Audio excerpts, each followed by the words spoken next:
Tenemos el gran honor de tener aquí a Ana Cirujano. Para los que no tengáis mucho recorrido en las WordCamps, quizá no la conozcáis, pero los que hayáis venido a más de uno seguro lo haréis. Ella es diseñadora de UX y UI y nos va a presentar la nueva biblioteca de fuentes de WordPress. Muchas gracias, Joaquín.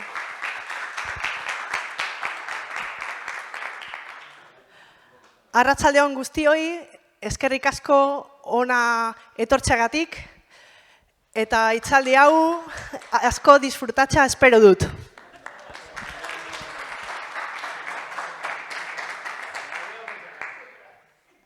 Creo que lo he dicho bien. Soy de Torrelodones, de la Sierra de Madrid. Pero de mayor quiero ser euskalduna. Estoy haciendo mis pinitos. Bueno, esto es lo más difícil que voy a decir de toda la charla de esta tarde. Es una charla de iniciación bastante suave para las 3:30 de la tarde. O sea que espero que la disfrutéis. Bueno, yo sigo en Instagram a Ellen Lapton, que es una diseñadora gráfica muy buena. La verdad que es un referente actual para todas las personas que nos gusta la tipografía. Ella tiene varios libros escritos. Pensar con tipos, storytelling en diseño, tiene varios libros, ¿vale? Es una mujer muy interesante que sabe un montón de tipografía. Y la sigo en Instagram y el otro día publicó estas fotos. Estaba en Málaga a principios de mes porque había un evento de tipografía en la Escuela San Telmo, que es una escuela de arte pública de Málaga. Y me imagino que en la escuela de arte pues deben de tener estas piezas, estos tipos, que son como se imprimía antiguamente la tipografía, ¿no? Son tipos de plomo.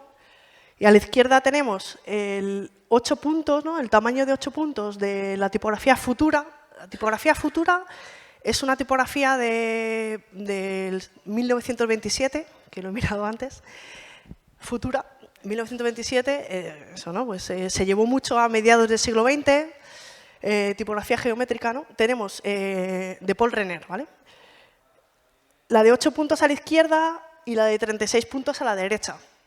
Me pareció muy apropiado traerlo a esta charla en la que vamos a hablar de tipografía y de fuentes, sobre todo, porque, fijaos, es la misma letra, ¿no? El mismo tipo de letra, pero la forma es muy diferente, porque tiene lo que se conoce en tipografía como tamaño óptico. Tiene unos ajustes para que cuando cambiamos el tamaño de la tipografía siga siendo legible. Cuando utilizamos tamaños grandes de tipografía, podemos utilizar tipografías que tengan más adornos, unas curvas más pronunciadas, pero cuando estamos utilizando tamaños pequeños, tenemos que utilizar tipos de letra que no tengan tantos adornos, ¿no? Y veis que siendo la misma tipografía, geométrica, con formas circulares, cambia muchísimo, ¿no? En el tamaño grande se le puede dar mucho más adorno, más curva, puede ser más interesante, tener más estilo, y sin embargo en tamaños pequeños prácticamente no se aprecia las hendiduras que tiene, ¿no? Las curvas del dibujo.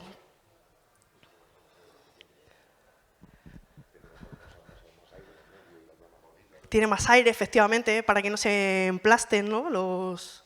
Donde se juntan cada una de las curvas, ¿no? Efectivamente. Bueno, me voy a presentar. Soy Ana Cirujano, soy diseñadora de negocio digital, orgullosa embajadora de Piensa Solutions, que es un hosting con un plan gratuito especializado en WordPress.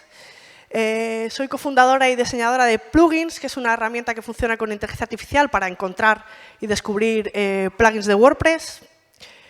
Soy podcaster en Un Billete a Chattanooga con mi amigo Pablo Moratinos, que es el que me ha enseñado a decir lo que me habéis escuchado decir antes, que él es de Irún. Hablamos todos los lunes por la tarde en directo, os invito a que nos sigáis y bueno, que también si queréis apoyar la creación de contenido, pues que me sigáis en redes sociales. Y una vez, gracias a todos por estar aquí, por llenar la sala. Muchas gracias. Vale, voy a hablar sobre la librería de la biblioteca, ¿no? El library se traduce como biblioteca. La biblioteca de fuentes de WordPress. La biblioteca está disponible desde la última versión de WordPress, apenas una semana y media que la tenemos disponible desde la versión de WordPress 6.5. Y a partir de ahora es muy fácil instalar fuentes en WordPress, ¿no? Si queremos tener un tipo de letra personalizado en nuestra web, hoy en día es súper fácil. Tanto instalar como eliminar o activar, ¿no? Gestionar fuentes en definitiva. Y es lo que voy a explicar esta tarde, lo fácil que es gestionar fuentes en WordPress hoy. Y como curiosidad, pues que sepáis que gracias a esta biblioteca de fuentes, la tipografía es independiente del tema que instalemos. Aunque cambiemos de tema, si instalamos una fuente y después tenemos un tema, instalamos una fuente y después cambiamos de tema, la fuente seguirá disponible. Claro, dices, es muy fácil instalar fuentes. Bueno, ¿y antes qué pasa? ¿Que era difícil? Bueno, si sabías hacerlo, pues no. Pero si no sabías... si sabías, ¿cómo lo hacíamos? ¿No? Pues en la carpeta de fuentes del tema, que normalmente se llamaba fonts, pues ahí subíamos los archivos de las fuentes y después en la hoja de estilos, en el Style CSS, pues cargábamos la fuente, ¿no? Con la regla fontface. Así se hacía antes. Si sabías código, pues tampoco es que tuviera muchísima complejidad, pero había que saber cómo hacerlo y que estuviera bien nombrado el archivo y que no diera ningún problema. O podíamos utilizar un plugin, ¿no? Hay numerosos plugins que te permitían instalar fuentes de WordPress, que hacían esto mismo que podías hacer con código, subir la fuente a la carpeta, declarar la regla fontface, y la podíamos hacer con plugins, pero claro, los plugins pues hacían peticiones al servidor, ¿no? También, desde hace unos meses, podíamos usar el plugin Create Block Theme. No sé si conocéis este plugin, pero es súper potente para, aunque no tengamos conocimientos de código, poder diseñar temas de WordPress a medida. Simplemente implementando en WordPress, teniendo este plugin instalado, podemos crear un nuevo tema que después podemos instalar en otras fuentes o compartirlo incluso en el repositorio para que lo utilicen otras personas. Muy interesante. Bueno, voy a hacer una demo porque son las 3:30 de la tarde y... Pero no tengo vídeo, voy una a una a las diapositivas, ¿vale? Para no arriesgar. Bueno, para hacer una demo es muy útil utilizar Playground, que si no lo conocéis es un software que permite instalar WordPress en el navegador. No necesitas tener un servidor, simplemente en esta URL, playground.wordpress.net, puedes hacer una instalación de WordPress para hacer pruebas, instalar los plugins que necesites, los temas que necesites y probar, ¿no? Entonces, por ejemplo, para hacer una demo, lo más cómodo es usar Playground, ¿no? O una instalación tuya en local, ¿no? Con local también. Directamente, nada más instalar nuestro WordPress, vamos a apariencia, editor, estilos. Typography, bueno, lo tengo en inglés, perdonadme, pero yo lo voy a decir en español. Tipografía, gestionar fuentes. Y esto es de lo que he venido a hablar hoy, de la biblioteca de fuentes. Hay sitio por aquí, si os queréis sentar, ¿eh? En la primera y en la segunda fila hay sitio, bueno. Si veis las tipografías que están instaladas, pone theme fonts, ¿no? Son las fuentes que ya están instaladas en el tema por defecto de WordPress, ¿no? Cardo e Inter. Y también las fuentes de sistema, sans serif o serif, porque no hace falta instalarlas, ¿no? Simplemente podemos seleccionarlas. En la primera pestaña, como digo, vemos qué fuentes están instaladas en nuestro tema. En la segunda pestaña podemos subir las fuentes que tengamos en el ordenador. ¿Y qué puedo aportar yo aquí? Pues cuando te dice los tipos de archivo que son compatibles, pues ¿cuál tengo que elegir? Puede que en nuestro ordenador tengamos descargadas fuentes con todos los formatos. Bueno, ¿cuál es mejor? Pues tenemos estos, bueno, el TTF, OTF, WOF y WOF2, ¿no? Y la regla mnemotécnica es que de izquierda a derecha, cuanto más a la derecha, más recomendable, ¿no? TTF y OTF más o menos son iguales, sirven también no solo para web, sino también para imprimir. El más antiguo es el TTF y OTF es soporta más caracteres, ¿no? Más tipos de caracteres. Tiene las características, bueno, es TrueType font, OpenType font, esto ya bueno, por curiosidad, tampoco hace falta saberlo, pero las características OpenType se soportan solo en el OpenType font, ¿no? Y luego tenemos los dos segundos, que parecen ladridos de perro, pero son formatos de archivo, el WOFF y el WOFF2, que vienen de las siglas Web Open Font File, ¿no? Y son formatos de archivo comprimidos. Vienen también del TTF o del OTF, dependiendo si tiene las características OpenType o no, pero están comprimidos. Y el WOFF2 es posterior y está más optimizado que el WOFF normal. Yo creo que es fácil de memorizar. Estas son las características OpenType, que me he referido a ellas sin explicarlas. Bueno, pues son un tipo de funcionalidades que podemos tener con las letras que no estarían disponibles en TTF y sí en OTF, ¿no? en OpenType. Bueno, características alternativas, versalitas. Esto tiene que estar diseñado en la fuente que utilicemos, ¿no? Y solo sería compatible con OTF o con alguno de los WOFF, que son los optimizados. Entonces, supongamos que ya hemos seleccionado uno de los archivos que teníamos en el ordenador, de uno de esos formatos, y ya la tenemos instalada exitosamente, ¿no? Las fuentes que acabamos de subir se instalan en esta carpeta. Esto ha sido un poco difícil para las personas que han desarrollado la biblioteca de fuentes. De hecho, esta biblioteca estaba prevista que saliera en la versión 6.4 de WordPress y por un problema con esta ruta la tuvieron que posponer a la 6.5. Porque le iban a poner en otra ruta, pero daba incompatibilidades con... Claro, pensad que todo lo que se desarrolla para WordPress tiene que ser compatible con más del 40% de la web, ¿no? Y hay muchos casos. Entonces, al final llegaron a la conclusión de que en vez de instalarlo en la carpeta del tema X, lo mejor era instalarlo en el mismo directorio, Uploads, donde se suben también los medios, ¿no? en Uploads, independientes del tema. Vale.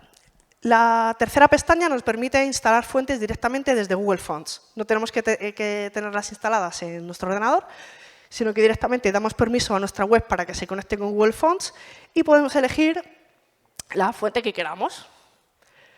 Hacemos clic en instalar y tenemos a la izquierda el buscador para escribir directamente el nombre de la fuente, si la conocemos, o a la derecha podemos filtrar por categoría. Hay 5 categorías estándar de tipos de letra, que los vamos a ver mejor en la siguiente diapositiva. Sin serifas, con serifas, display, escrito a mano y monoespaciada, ¿no? Las diferencias de estas fuentes son muy grandes, ¿no? Y depende de lo que queramos comunicar o del elemento en el que vamos a declarar la tipografía, vamos a elegir una u otra, ¿no? Como hemos visto antes al principio en las fotos del Instagram de Ellen Lapton, en la sans serif se lee mejor que la serif. ¿Podemos utilizar una tipografía serif? Sí, pero en tamaño muy grande, en tamaños grandes, de manera que podamos percibir, como hemos visto en la foto, esos adornos, ¿no? Una tipografía serif en tamaños pequeños no es legible, no es accesible, ¿no? Entonces vamos a poder usar serif, pero siempre en tamaños lo suficientemente grandes. Por ejemplo, en el pie de página o en los textos del botón, nunca es recomendable utilizar una tipografía serif porque suelen declararse en tamaños de letra muy pequeños. Display, su propio nombre lo indica, ¿no? Solo para cuando queramos hacer rótulos, títulos grandes y queramos comunicar algo con mucha personalidad. Escrito a mano, bueno, pues cuando necesitemos evocar esa escritura a mano por algún tipo de necesidad estilística, mucho cuidado con no abusar de esto. Y monoespaciada normalmente no es muy legible porque las letras no están espaciadas para favorecer la lectura, sino que están espaciadas para que unas letras se pongan debajo de otras en función del número de caracteres. A los desarrolladores les viene muy bien simplemente para ver cuántos caracteres tiene cada línea para detectar errores, ¿no? Pero no por legibilidad, sino por una cuestión práctica. Y esto, bueno, ya sé que he ido muy rápido, grosso modo, porque bueno, como ha dicho Joaquín antes, tengo más de 50 charlas en WordCamp TV y os voy a remitir a a dos de ellas en las que hablo extensamente de cómo elegir tipografías de WordCamp Valencia y cómo combinar tipografías de WordCamp Sevilla. Entonces, no os doy la turra otra vez, sino que os remito a mí misma para que ampliéis más sobre este tema. Y también estoy disponible por si tenéis cualquier duda por redes sociales o si me pilláis en alguna WordCamp, que seguro que si vais a una WordCamp estaré yo por ahí pasando el bien con los amigos. Volvemos otra vez a la librería de fuentes. Una vez que tenemos instalada la fuente, en este caso yo he instalado Fira Sans, la biblioteca de fuentes nos dice qué fuente concreta queremos instalar. Porque una tipografía sería en este caso Fira Sans, pero la fuente es lo que viene después, ¿no? los apellidos.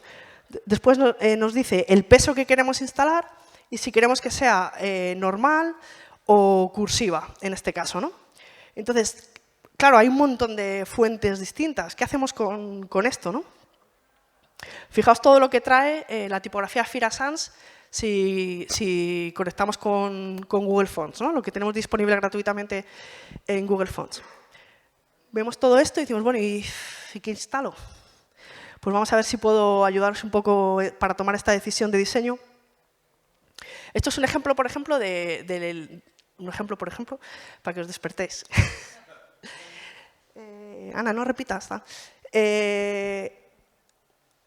Los pesos, ¿no? Los pesos son el grosor, la negrita, redonda o negrita, ¿no? El ejemplo de arriba, fijaos que está en negrita las mismas palabras que en el ejemplo de abajo, pero en el ejemplo de abajo sí que se puede percibir errores, mejoras, diseños, track, GitHub, pero en el párrafo de arriba se aprecia muy poco.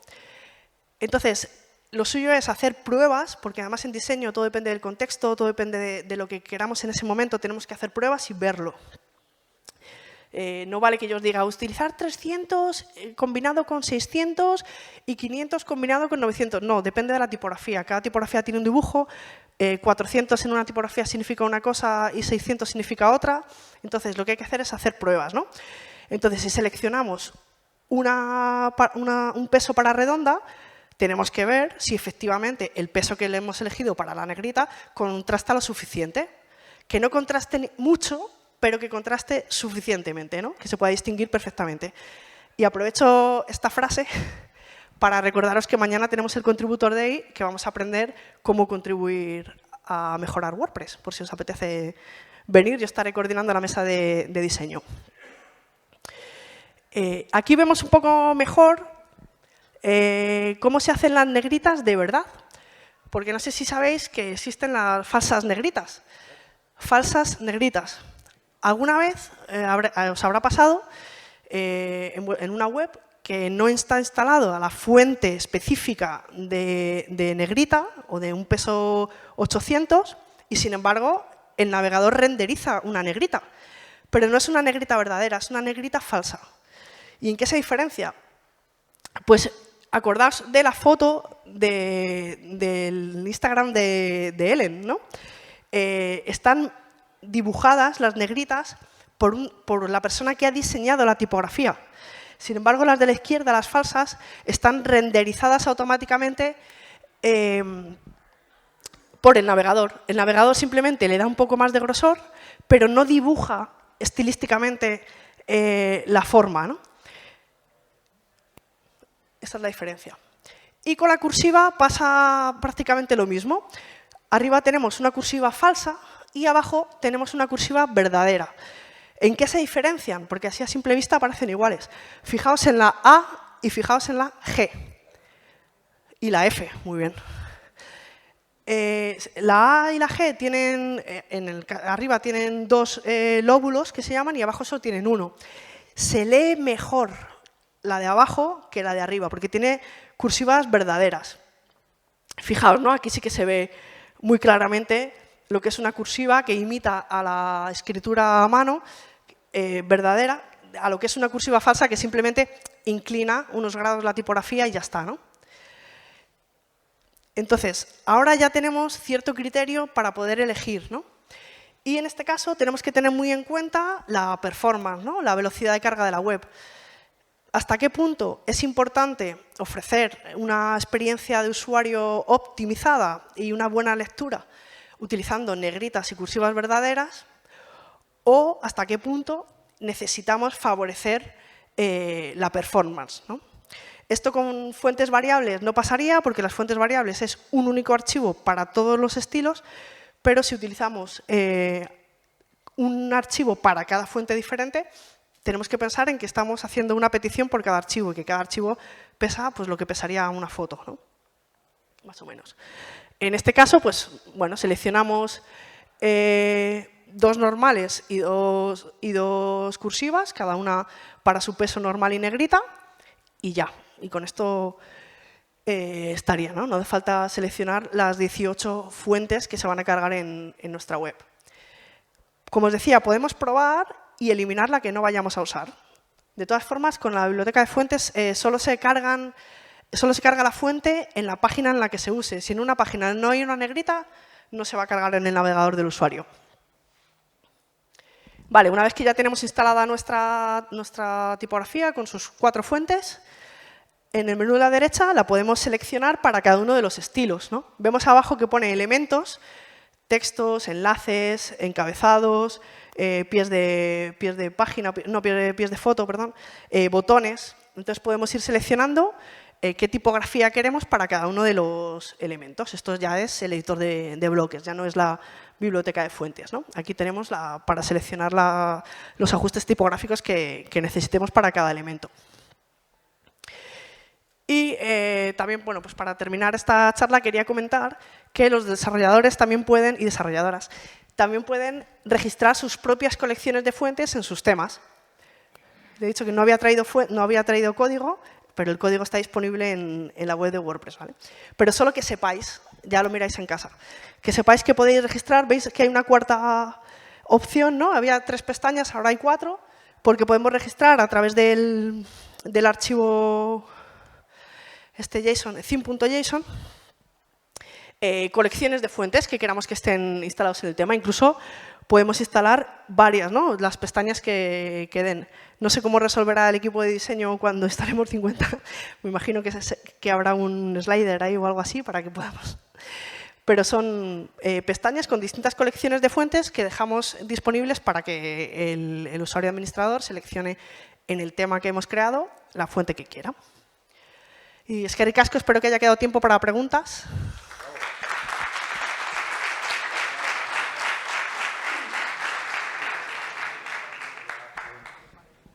Pues, ¿preguntas? ¿Alguna mano? Perfecto. Ana, muchas gracias. Muy interesante. Solo una pregunta. Instalar hemos visto que está ahora muy sencillo. ¿Desinstalar es igual de sencillo? Lo mismo. Sí, como hemos visto en eliminar. Eliminar, desinstalar la fuente y ya está. Sí, tú lo eliminas y se elimina de la carpeta, se elimina el archivo y se elimina todo. Por eso recomiendo instalar las que quieras para probar, porque en diseño siempre hay que ver cómo funciona con tu propio diseño, con una tipografía, con otra. Se supone que ya lo has probado en la herramienta de diseño que sea, ¿no? Pero bueno, mucha gente implementa sin prototipar primero. Entonces puedes probar, eliminar, instalar, no dejar rastro, no mancha la base de datos ni nada, o sea que es la recomendación. Bueno, ya te he dicho, me ha encantado tu charla, me he pasado muy bien y he aprendido muchas cosas. Yo tengo una duda un poco más, es más general, pues, o sea, pues ha sido muy claro, no tengo ninguna duda sobre tu charla. Es como más general de fuentes. ¿Puedo hacerte una pregunta de fuentes normal? A ver si lo sé. No, te la sabes seguro. O sea, siempre tengo la duda, no sé si os pasa además, a la hora de elegir fuentes para una web, decías, oye, pues mirar qué fuentes elegís, probar y tal y cual, siempre se me ocurre como un básico de elegir, por ejemplo, una para tipografía, os digo, una para títulos y otra para texto normal. Y si acaso alguna más especial, pues lo que sepa, citas o cosas así, ¿no? Más o menos procuro mantenerme ahí en esa línea. Primero, si es correcto. Y luego, segundo, desde tu vista de diseño, que yo no tengo tu ojo, ¿qué crees que es mejor? ¿Para los encabezados una serifa y para cuerpo una sin serifa o al revés? Muy buena pregunta, Fernando, y además seguro que mucha gente se lo está preguntando también. Normalmente lo que tenemos que... La recomendación es... Sí. Esta diapositiva, estas slides, tienen el diseño de la web de WordPress.org. No lo he elegido yo, lo he seguido yo. En este caso, puedo utilizar una tipografía con serifas porque es un tamaño de letra muy grande. De hecho, aquí tenemos un montón de luz y, sin embargo, creo que los de atrás lo ven perfectamente. Está bien contrastado, ¿no? La recomendación es elegir primero la tipografía de los títulos o la tipografía de los párrafos y después combinar una que vaya bien. ¿Cuál elegimos primero? Bueno, pues depende. Si necesitamos darle mucha personalidad a nuestra web a través de la tipografía, vamos a elegir primero la tipografía de los títulos, que es más grande, que puede tener más personalidad, puede ser más interesante, puede tener más adornos. Y después elegiremos la de los párrafos. Pero si lo que queremos es que sea una web muy legible y no nos interesa tanto darle una distinción especial, elegiremos primero la de los párrafos y después la de los títulos, ¿no? Porque priorizaremos que se lea bien. Los párrafos van a ser siempre de tamaño más pequeño, con lo cual mejor una sans serif, y dejar la serif solo para los títulos. Y en los botones nunca utilizar serif, porque son pequeños, es siempre de texto de tamaño pequeño. A no ser que sea un botonaco, que tengas una web especial, que tengas los botones muy grandes, y entonces ahí, si es así de grande, ¿no? En comparación, en proporción, pues la podemos usar. Pero siempre pensad, acordaos siempre de Ellen, ¿no? de la foto que hemos visto al principio de Instagram, que si tiene mucho detalle, tiene que tener tamaño grande, porque si no, no se va a leer y no es accesible. Bueno, no sé si me he enrollado mucho. Necesitamos un poco de tiempo para habilitar el ordenador del siguiente ponente, así que vamos a acabarlo aquí, si os parece. Vale. Muy bien.